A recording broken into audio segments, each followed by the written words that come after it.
ಈಗ 18 ವರ್ಷದ ಅವರು ಬಿ ಜೆ ಪಿ ಪರವಾಗಿ MLA ಆಗಿ ನಮ್ಮ ಒಂದು ಕ್ಷೇತ್ರಕ್ಕೆ ಬಂದರು.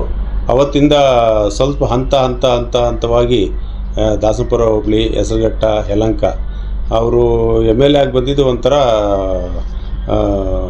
ಒಂಥರ ತುಂಬ ಸಂತೋಷ ಆಯಿತು. ಬಂದಾದಮೇಲೆ ದಾಸನಪುರ ಹೋಬಳಿಯಲ್ಲಿ ಅವ್ರಿಗೆಲ್ಲೂ ನೆಲೆ ಇಲ್ಲ ಪಾಪ. ಎಲೆಕ್ಷನ್ ಟೈಮಲ್ಲಿ ಹೆಸರುಘಟ್ಟದಲ್ಲೂ ಇರಲಿಲ್ಲ.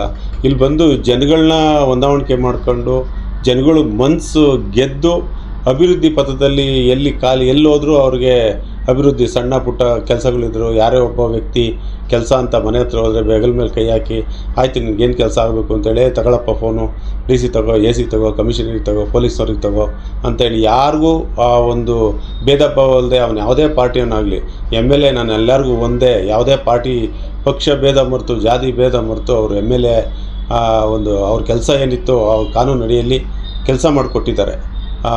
ಆದ ಕಾರಣ ಅವರು ಈ ಒಂದು ಏನು 18 ವರ್ಷದಿಂದ ಅವರು ಒಂದು ಮನೆ ಕೇಳಿದಾಗ ಎಷ್ಟನೇ ವರ್ಷದ ಬರ್ತಡೇ ಅಂದರೆ ನಂದು 18 ವರ್ಷದ ಬರ್ತಡೇ ಅಂತಂದರು. MLA ಆದಮೇಲೆ ಆ ಬರ್ತಡೇನ ಜನಗಳಿಗೋಸ್ಕರ ಅವರಾಗಿ ಅವ್ರು ಬರ್ತಡೇ ಮಾಡೋಕ್ಕಂತ ಇಲ್ಲ, ಏನು ಕಾರ್ಯಕರ್ತರು ಅವ್ರು ಬರ್ತಡೇ ಮಾಡಬೇಕು ಅಂತ ಹೇಳಿ ನಾವೆಲ್ಲ ಮುಂದೆ ಹೋಗಿ ಅವ್ರ ಬರ್ತಡೇನ ನಾವು ಕಾರ್ಯಕರ್ತರು ಆಚರಣೆ ಮಾಡ್ತಾಯಿದ್ದೀವಿ.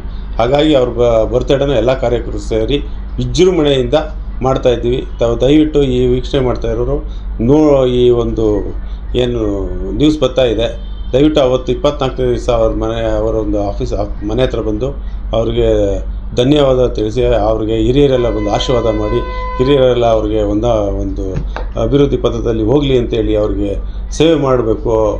ಅವ್ರ ಸೇವೆ ನಮಗೆ ಸದಾ ಇರಲಿ ಅಂತೇಳಿ ಭಗವಂತನಲ್ಲಿ ಪ್ರಾರ್ಥನೆ ಮಾಡಿಕೊಂಡು ಅವರು ಮುಂದಿನ ದಿನಗಳಲ್ಲಿ ತುಂಬ ಒಳ್ಳೆಯ ಹುದ್ದೆಗೆ ಹೋಗಲಿ, ಮುಂದೆ ನಮ್ಮ ಸರ್ಕಾರ ಬಂದಾಗ ಒಳ್ಳೆ ಮಿನಿಸ್ಟ್ರು ಸಿಗಲಿ ಅಂತ ಕೇಳ್ತಾ, ಆ ಭಗವಂತ ಇನ್ನೂ ಆಯುಷ್, ಆರೋಗ್ಯ, ಐಶ್ವರ್ಯ, ಸಂಪತ್ತು, ಸಕಲ ಹುದ್ದೆಗಳನ್ನು ಕೊಟ್ಟು ಇನ್ನೂ ಅವ್ರ ಜೊತೆ ನಮ್ಮಂಥ ಎಷ್ಟೋ ಕಾರ್ಯಕರ್ತರಿದ್ದೀವಿ, ನಮಗೆಲ್ಲ ಒಳ್ಳೊಳ್ಳೆ ಒಂದು ಸ್ಥಾನಮಾನ ಕೊಡಿಸ್ಲಿ ಅಂತೇಳಿ ಭಗವಂತನ ಪ್ರಾರ್ಥನೆ ಮಾಡ್ಕೊಂಡು ಅವ್ರು ಒಳ್ಳೇದಾಗಲಿ, ಆ ಜನ್ಮದಿನದ ಶುಭಾಶಯಗಳು ಕೋರ್ತಾ ದೇವ್ರು ಒಳ್ಳೇದು ಮಾಡಲಿ ಅಂತೇಳಿ ನಾನು ಮಾತು ಮುಗಿಸ್ತೀನಿ. ಜೈ ಹಿಂದ್. ನನ್ನ ಹೆಸರು ಜಿ ಮೂರ್ತಿ, ಮಾದನಾಯಕನಹಳ್ಳಿ ಗ್ರಾಮ ಪಂಚಾಯಿತಿ ಮಾಜಿ ಅಧ್ಯಕ್ಷರು, ಬೆಂಗಳೂರು ತಾಲೂಕು ರೈತ ಮೋರ್ಚಾ ಜಿಲ್ಲಾಧ್ಯಕ್ಷರು.